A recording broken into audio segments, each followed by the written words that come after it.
All right, for today's video review, we're taking a look at another Hexbug JunkBot, and this time around we are taking a look at Sir Veillance. Now, I did previously take a look at Sir Veillance, but in that review I was looking at the newer version of Sir Veillance, the kind of Series 2 version of him that came in the Factory Collection. This is the original Alley Collection Sir Veillance. There was they did a few, like a bunch of new ones for Series 2, but they also took like I think 8 of them and gave them kind of revamped things.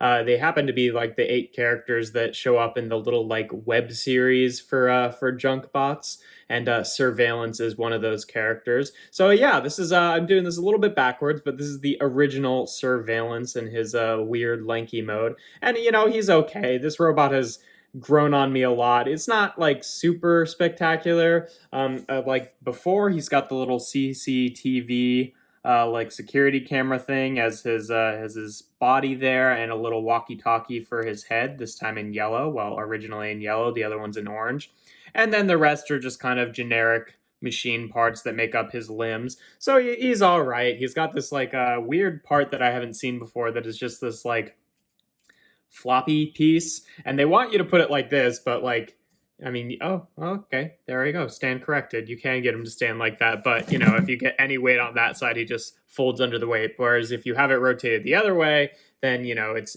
bent as far out as it can be, so it does support him pretty well. So it doesn't matter that it's floppy when he's actually standing up most of the time.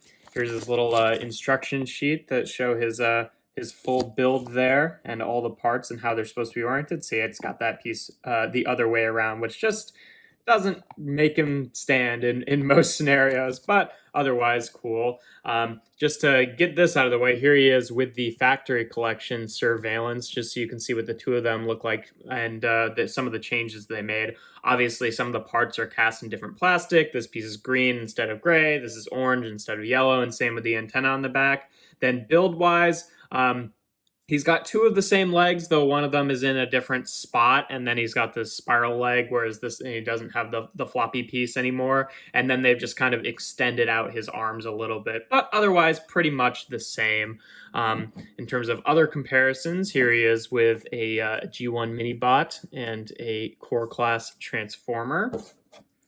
Here he is with a BotBot.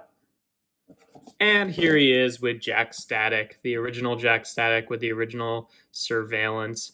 That's what they look like together. And then if you want to bring on the little modules here to see how he uses those, his port is on the back here. We can plug in the little vibrating module first.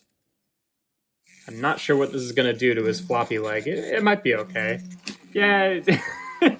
Pretty much just makes him fall over. I'm sure if you get the joints right, he can jitter around a little bit, but doesn't work super well on him. You know what? Honestly, I don't know that this one works super well on any of them. I guess the like buggy ones that are on like 6 legs and low to the ground, it works pretty well on because it makes them jitter around, but otherwise kind of a lame module in my opinion. Then for the motor module, we can plug it on the back here, and it does the same thing as the Factory Collection Sir Veillance, just makes his head rotate around. It's like not quite, it's like a little bit more than 180 degrees, so it sort of slowly rotates as well. So you can see like going all the way back there, but then it's going a little bit further past 180. So it's like, I don't know, like 190 degrees or something like that. It's a pretty cool little function. I like that. And then for the LED module, he's got a few different places you can put it in.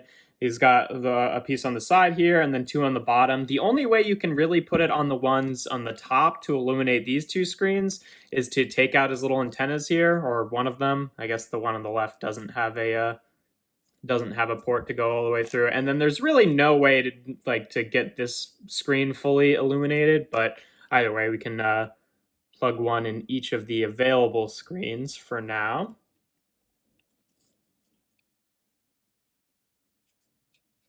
There we go.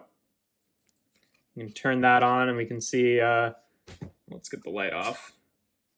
It's actually like, because all the sculpting is the same, but it is different scenes than the other Sir Veillance. Like it's gonna be kind of hard to show them off together, but here, we'll do one screen at a time. How about that? Okay, let's do the bottom, this bottom screen. All right, man, work with me. So you can see the original is a little guy robbing a bank, and this one appears to be just a guy standing at a door. Then we can go to the other bottom one. Come on. There we go. And still has a little like scratch going through it or where that's supposed to be, but he's got kind of like the little prowler eye piece, and he's got money bags. Otherwise looks the same. Then for the one that you can actually reach on the top, if you unplug parts, he's got hard to tell. Looks like just like an office room, maybe with bookshelves or something like that. And then he's got a little scene with one of the other junk bots showing up there. I think that's like Scorpio or something like that. And then if you can kind of get it to illuminate the other one if you like put it in the bottom section here. He's got pretty much just a cracked screen, and I think he does too. Not overly exciting, I guess, since that's the one that can't be illuminated. I guess it's just acting like that screen is broken. Yeah, pretty much the same. But you can also, of course, plug it into his head. He's got a little 84, whereas the orange one has a 99. But, so, you know, pretty cool. That it really seems to be the main sort of function with him is you're wanting to do the LED module. I think that's probably the best one with him since he's... Oh, that's the wrong... since that's he's got so many different screens to illuminate. But yeah, either way, he's pretty similar to the original one, obviously, or he's the original one. He's pretty similar to the new one, obviously. In terms of which one I like better, I mean, I might be a little bit biased here just because like I've gotten like 3 of this guy, so it was kind of nice to see some new versions. So that makes me like him a little bit better just because I'm a little bit less familiar with some of the parts. In terms of like what I think is actually better about the new one, I definitely think the longer arms are an improvement, but really neither of them are that spectacular. So I've been rating all these guys on keep, scrap, or edit, and I still think this guy's gonna have to be a scrap for me. I've kind of run out of ideas of new ways to use this body module, but either way, it's okay. He's grown on me a little bit since I watched that little web series where he's one of the main characters, and you can see how he kind of moves around and stuff like that, but he's still just not as exciting as a lot of the other junk bots in either of his forms. But either way, and even a bad junk bot is still a neat little artifact in and of itself. But yeah, if you enjoy this video, make sure to leave a like and consider subscribing. I do reviews every Tuesday, Thursday, and Sunday. And without further ado, here we have Hexbug JunkBots Sir Veillance, the original.